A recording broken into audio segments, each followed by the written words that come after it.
Olá, estamos de volta com o programa Você Pode Ser Feliz, aqui pela Rede Século XXI, conversando sobre uma temática que eu gosto muito, e é sobre o batismo, porque a gente tem algumas ideias muito distantes, às vezes, deste sacramento, né? Fala de batismo, a gente acha que é uma coisa lá longe, a gente nem se preocupa tanto com isso, mas o batismo, ele nos dá um selo inicial na nossa vida cristã, um selo que ninguém apaga mais, não tem como, e a partir disso a gente começa a redescobrir a nossa vida em Deus. Veja só que bonito, não é?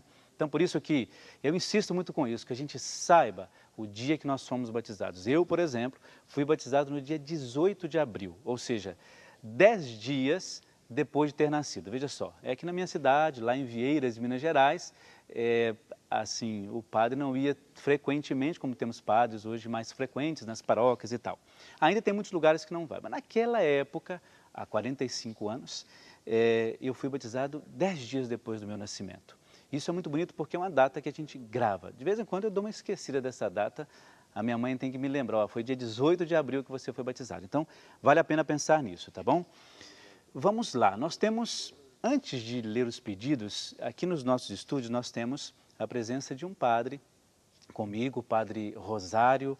Ele também trabalha com comunicação, ele está participando do retiro, veio aqui para fazer uma visita aos nossos estúdios. Está aí o padre Rosário, seja bem-vindo, é um prazer muito grande tê-lo. Ele trabalha com comunicação e é alguém que entende muito disso, viu? E também a Camila, que veio acompanhando o Márcio, ela está aí também.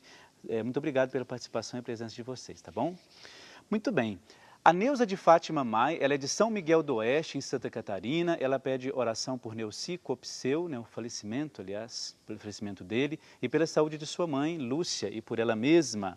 Também a Irene Moraes de Andrade, de Três Corações, Minas Gerais, faz os seus pedidos de oração. A Vilma Scarabeló, ela é de Cocal do Sul, em Santa Catarina, pede oração por ela mesma e pela sua família. Também a Carolina Helena Martins Possebon, de Piracicaba, no interior de São Paulo, faz os seus pedidos de oração. Lá de Salvador, na Bahia, a Eva Nívia Chiberg Pessoa Moisés também faz vários pedidos de oração por várias pessoas. A Zuila Aparecida Câmara de Oliveira, de Presidente Prudente, no interior de São Paulo. Ela agradece ao padre Eduardo, veja bem, pelas palavras de carinho que ela recebeu. Para mim é muito importante saber que não estou sozinho. Peço a cura, saúde do meu esposo. Que bom, pessoas que sempre estão em sintonia umas com as outras pela oração. Temos aqui dois sócios. A Fernanda Silvestre Prado, ela é de São João da Boa Vista, do interior de São Paulo. Muito obrigado, viu, Fernanda? Você, tornando-se um sócia evangelizadora, você nos ajuda a levar essa missão a tantos lugares. Também a Tereza da Conceição, ela é de São Paulo, capital, tornou-se sócia evangelizadora. Que bonito! Seria tão bom que todas as manhãs a gente tivesse tantas pessoas tornando-se sócias aqui da Associação do Senhor Jesus. Que Deus abençoe a cada uma dessas pessoas e também que já inspire o teu coração para que você seja um sócio evangelizador. Eu quero falar agora, antes de a gente começar o bate-papo, sobre uma medalha do Papa Francisco, que nós estamos divulgando aqui. E você vai aparecer, aí está vendo no seu vídeo, você pode adquirir pelo contato que aparece aí, 0 operadora 19 3871 9600, não 20, como é a sua participação, mas para você adquirir essa medalha, 3871 9600, ou então você acesse o nosso portal www.rs21.com.br. Lá no Dica 21 tem os links, tem as abas lá, é só você clicar, fazer o seu pedido. Quem sabe, olha, que belo presente para a gente mandar para os nossos irmãos, ou para você mesmo carregar no seu peito, vale a pena, tá bom? É a nossa dica de hoje, nosso programa Você Pode Ser Feliz. Agora eu gostaria também, você sabe das nossas colaborações, que a gente sempre pede todos os dias, porque para nós isso é um sinal de graça. A sua participação é uma maneira de ser com a gente feliz por causa desta obra. Então nós temos o rosto de Jesus, que ele nos aponta um pouco como está esta nossa participação. Nós estamos aí quase no início do mês, passamos mais do início do mês. Eu gostaria que você visse, vamos ver em que ponto estão as nossas colaborações, qual é a porcentagem de colaboração desse mês até o dia, hoje é dia 10, não é? Então vamos ver 19, 20... E aí 22%, olha só. Apesar de ainda estarmos no início do mês, é importante que a gente pense, você que é sócio evangelizador, que não fez a sua colaboração, pensa um pouco sobre isso, dê uma olhada nisso aí. Olha, se você tem lá o seu boleto guardado na gaveta, pensa bem. Vai lá, retire esse boleto, lembre o seu vizinho, seus amigos, olha, você é sócio, não pagou ainda, ajude, faça a sua colaboração. E além disso, fazendo a colaboração com aquele boleto extra, você concorre àquelas 2 camisetas. E hoje ainda, quem sabe, pode ser você o ganhador de uma delas, não é? Vamos torcer para que isso aconteça, não é? Muito bem, nós vamos continuar o nosso bate-papo com o Márcio, porque nós recebemos algumas observações, algumas perguntas, eu diria, e tem uma aqui, a primeira pergunta, é lá de Santa Rita do Sapucaí, e diz assim: eu tenho 2 filhos e um sobrinho, 2 filhos e um sobrinho, nunca me esqueço o dia em que foram batizados. Os mesmos mudaram de religião, foram batizados novamente. E como devo agir e aceitar que eles foram batizados novamente em outra religião? Você tem resposta para isso, Márcio? Delicado, né, padre? Delicado, né? Mas, mãe, eles não foram batizados novamente. Quem fez isso foi de uma seita, não precisa se preocupar. Batizado mesmo, ele só foi na igreja católica, apostólica, romana. Se tivesse sido na anglicana, eles teriam se conversado, ele não receberia o sacramento novamente. Sacramento, o batismo, uma vez só. Mãe, fique tranquila. E faça que nem Santa Mônica. Continue rezando para que tenha intercessão do Senhor, para que eles retomem para a verdadeira religião e retornem para Jesus, né, padre? A gente tem essa preocupação, eu acho que o Márcio colocou muito bem, né? Eu acho que você falou muito bem sobre essa questão do batismo. Aquilo que eu disse no início, o batismo é essa marca que a gente não tem como desvincular dela, não é? É algo próprio, por isso que eu disse, eu fiz questão de falar isso, é o nosso coração pulsando junto com esse coração de Deus, como batizados, não é? É claro que religião, cada um escolhe a sua, né? Eu acho que é importante que a pessoa tenha justamente essa liberdade, né? Se ela se sente feliz, se ela está, de fato, vivendo plenamente aquilo que a religião pede, eu acho que a gente não pode, de fato, desmerecer, como aquilo que o Márcio apresentou, em hipótese alguma. Cada um tem a sua verdade. É claro que o discernimento ele vai acontecer de uma maneira ou de outra, não é? Agora, de fato, rezar por essas pessoas é importante. A oração é importante, porque quando a gente diz respeito à religião do outro, complica um pouco, não é? Então, a gente sempre tem que ter o respeito. E num dos outros programas que nós tivemos aqui, eu não me lembro mais, que o convidado falava justamente sobre isso, não me lembro a temática em si, mas falava da oração e entrou justamente essa questão. Então, olha, a oração como base de toda a nossa fé. Aliás, a oração é o combustível, é o alimento que a gente tem para que a nossa fé se mantenha, de fato, como deveria manter, não é? Que nem disse São Paulo, né, padre? Nossa armadura, né? É a nossa armadura, de fato, a oração é a nossa armadura, aquilo que nós temos, né? Para a gente combater o bom combate, como ele diz, a gente precisa de uma armadura bem feita. E o forte, batismo né, forte. E o batismo é aquilo que de fato nos ajuda. Eu tinha comentado também, num dos outros blocos, a questão do o batismo que vem com essas características. A gente está falando a palavra características, que é o sacerdote, o profeta e o rei, né? Que são coisas importantes, que às vezes passam despercebidas, não é? Como é que você vê essas questões? Quando você vai trabalhar com os jovens lá, não é? Essa questão própria do batismo, como que entra essa questão? Como que você trabalha isso com eles? O que é isso especificamente? Olha, padre, uma palavra que eu acho muito bonita e que as pessoas hoje não utilizam tanto, eu gosto muito da palavra ofício. Ofício. Ofício, né? Por quê? Por quê? Porque era aquilo que ia se aprendendo, né? Você tem o seu mestre. O ofício daquilo que alguém vai te ensinando. Você vai aprendendo, você vai aos poucos entendendo como funciona. E eu vejo essas 3 características que o senhor disse como são características do quê? Do nosso ofício como cristão, né? Tá. É isso que a gente recebe no batismo. Então, é isso que a gente trabalha lá dentro.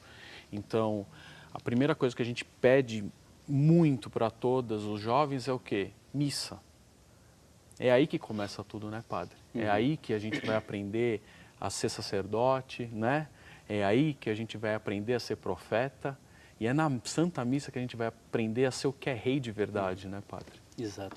Quando falo do sacerdócio, a gente fala do sacerdócio comum, né, que todo batizado tem, né, todo batizado tem essa questão do sacerdócio comum, do leigo, e tem o sacerdócio ministerial, né? Como é que a gente pode viver esse sacerdócio comum? O comum, padre... Como é que a gente pode viver assim, você como batizado, como é que você pode viver o seu batizado? As pessoas identificando assim, olha, o Márcio, ele é uma pessoa batizada, de acordo, como que as pessoas podem identificar isso? Nas comunidades primitivas era aquilo, né? Vejam como eles se amam, né? Ah, sim, de fato. Buscou bem, de fato você buscou bem. Não é? Por aí.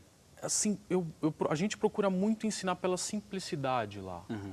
Então, é essa busca, né, dessa simplicidade. Então, o que é esse sacerdócio? É entregar a nossa vida. Uhum. Aí a pessoa fala assim, nossa, vou entregar minha vida, não faço mais nada, né? Para dar essa impressão, né, mas padre? É verdade. Não, mas é entregar a vida do quê? Do aceitar a Deus. Uhum. Né? De aceitar realmente que Deus, ele é o rei da nossa vida. Uhum. É Ele que comanda tudo. Sem o sopro de vida dele, a gente nem levanta, padre. Né? Então é isso que a gente tem que começar a aceitar. Uhum. Então, como que eles enxergam? Eles enxergam como? Da gente se entregar, de entregar a nossa vida.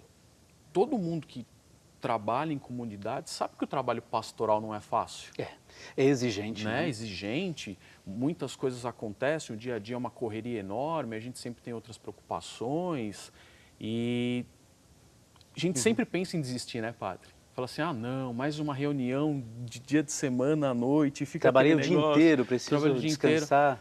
Às vezes é nesse pequeno detalhe que é a entrega, padre. É aquilo, fala assim, não, eu vou por quê? Porque eu trabalho por um bem maior.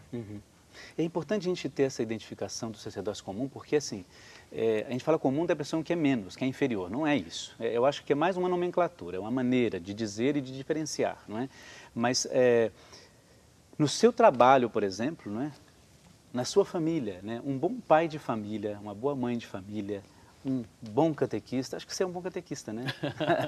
Um bom catequista, ele exerce esse sacerdócio do batismo. Veja que bonito isso. Então, assim, mas né, o sacerdócio é só o padre que está lá no altar. Não, ele tem um sacerdócio ministerial, isso é muito importante. O sacerdócio ministerial porque ajuda, de fato, a compreender melhor, para que a comunidade, ele conduza a comunidade para aquilo que tem que ser vivenciado na sua vida comum. E depois cada um faz o seu sacerdócio acontecer ao longo da sua vida. Muito bem, Márcio, nós temos um VT agora, nós vamos só dar um intervalinho no nosso bate-papo aqui, como notícia da igreja, né? A chegada da cruz e do ícone de Nossa Senhora, que são símbolos da Jornada Mundial da Juventude, que chegaram ao Rio de Janeiro neste fim de semana. E a nossa equipe do jornalismo aqui da Rede Século XXI esteve lá para registrar esse momento. Acompanhe. Centenas de peregrinos participaram da chegada da cruz e do ícone da JMJ na cidade do Rio de Janeiro. Por onde os símbolos passavam, a emoção tomava conta de pessoas de todas as idades. Está aqui na nossa paróquia, Nossa Senhora da Conceição. Estou muito emocionada. Do bairro de Santa Cruz, na zona oeste da capital fluminense, a cruz e o ícone percorreram 52 quilômetros até a Catedral do Rio de Janeiro, no centro da cidade. Além de abrigar a cruz de 3,8 metros de altura e o ícone de Nossa Senhora, a catedral também foi o palco da acolhida às famílias que vão receber os peregrinos. Até chegar na sede da JMJ, a cruz e o ícone passaram por 250 dioceses de todo o Brasil. Mais de 40 milhões de peregrinos puderam compartilhar a alegria de receber os símbolos. Esse sinal é um sinal que demonstra a beleza da fé cristã, ao mesmo tempo a certeza do Cristo ressuscitado. Saber que muitas pessoas viram essa cruz e o impacto que teve em suas vidas e as mudanças que aconteceram depois da experiência é uma coisa incrível. Depois de 22 meses de peregrinação pelo Brasil, a cruz e o ícone finalmente chegaram ao destino final, o Rio de Janeiro. Mas ainda não para por aí. São mais 14 dias de peregrinação pela cidade até os símbolos chegarem à praia de Copacabana. E além disso, a Rede Século XXI, em parceria com a Arquidiocese de Campinas, realiza no dia 14 de julho um encontro de preparação à Semana Missionária e à 28ª Jornada Mundial da Juventude, que este ano tem como tema Ide e Fazei Discípulos entre todas as nações. O programa Louvemos o Senhor será especial e contará com a presença dos padres assessores da juventude, famílias acolhedoras, jovens peregrinos e cantores católicos, além do balé da Arquidiocese de Campinas, aqui no interior de São Paulo. O programa Louvemos o Senhor será ao vivo das 9 horas às 17 horas. Veja, é importante que você participe, aliás, que você assista. Pregações, testemunhos de jovens e famílias e também atrações musicais marcarão um dia especial. Um clima, claro, já de jornada, que ainda terá a missa de envio da Semana Missionária da Arquidiocese de Campinas. Veja bem, é muito importante que todos esses eventos sejam de fato para a maior glória de Deus. E você, claro, sempre vai ser o nosso convidado. Então, nesse dia, louvemos o Senhor todo especial, venha, participe para cá. Às vezes, o que a gente vai fazer no domingo? Ao invés de você ir para o shopping, nesse domingo, vem para cá, traga a família, traga os seus jovens. Organize na sua comunidade uma maneira de participar um pouco mais efetivamente deste momento. É claro que nem todo mundo pode ir lá para o Rio de Janeiro. Se você não pode ir para o Rio de Janeiro, faça onde você estiver essa jornada acontecer. E aqui, já que a Rede Século XXI faz essa proposta, participe de uma maneira muito bonita desse programa Louvemos o Senhor, totalmente especial, das 9 às 5 horas da tarde. Veja só, um domingo inteiro de pregações, músicas, vale a pena. O que você está achando dessa questão da Jornada Mundial da Juventude, essa preparação toda? Como é que você vê nos jovens Você vê alguma esperança? Nossa, com certeza, Padre. É? Com certeza. A gente vê toda a movimentação que está tendo na paróquia, né? E como bastidor ele é importante, né? Dessas famílias que querem acolher, né? Da preparação da paróquia para receber esses jovens que vêm de fora, né? Que são acolhidos num lugar que possivelmente eles nem conheçam, uma cultura diferente, mas eles vêm por um bem comum, né? Por um ponto em comum que é Jesus, né? É esse ponto que converge, né? Então isso é bonito demais. Aproveitando isso, já que você trabalha com jovens, os jovens do Crisma, por exemplo, você acha que eles são pessoas de esperança daquilo que eles têm visto na sociedade, drogas, violência e tal? Eles trazem isso para o trabalho de você, no Crisma? Trazem isso? Trazem. E querem ser sinal de esperança, pelo menos? Querem, Padre, querem. Tanto é que todos que a gente conversa, eles conhecem alguém que tem algum problema ou às vezes de violência doméstica, às vezes eles têm conhecimento de pessoas que têm problema com dependência química, né? Não falo drogas químicas de uma maneira geral. E eles trazem para a gente, às vezes eles trazem dúvidas, e dentro do possível a gente tenta sempre orientar, né? Sempre uma coisa que a gente fala é o quê? Traga o nome dessa pessoa e a gente coloca em oração. E a gente começa a oração e sempre pensando e fazendo com que ele não é para você se afastar dele, talvez seja para você trazer ele, nessa pessoa que está com problema, para perto da gente. É isso que que a gente tenta orientar. É sinal de que são pessoas de fato de esperança, não é? Muito bem, nós vamos para o breve intervalo, daqui a pouco a gente já volta. É um instante só, a gente vai continuar essa temática e, claro, muito mais coisas para você. Até lá!